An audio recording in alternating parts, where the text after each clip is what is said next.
Assalamualaikum warahmatullahi wabarakatuh. Semangat pagi, Bapak Ibu, rekan-rekan mahasiswa sekalian. Perkenalkan, nama saya Tony Radianto, SEM Ekdev. Pada kesempatan kali ini saya ditunjuk sebagai tutor pada mata kuliah usaha milik negara atau daerah dengan kode mata kuliah ADPU 4337.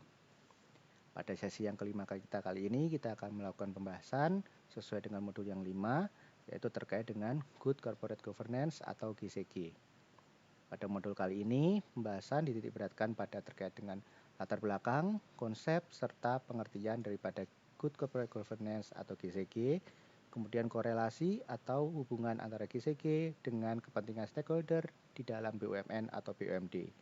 Pembahasan selanjutnya adalah terkait dengan penerapan GCG pada BUMN atau BUMD tersebut. Bapak Ibu, rekan-rekan mahasiswa sekalian, kami harapkan untuk senantiasa aktif mengisi forum diskusi dan juga mengisi daftar hadir. Jangan lupa pada sesi kelima kita kali ini kita terdapat tugas yang harus diselesaikan oleh mahasiswa. Terima kasih atas perhatiannya. Apabila ada pertanyaan, silahkan dapat disampaikan melalui email yang tertera atau melalui chat room pada aplikasi e-learning kali ini.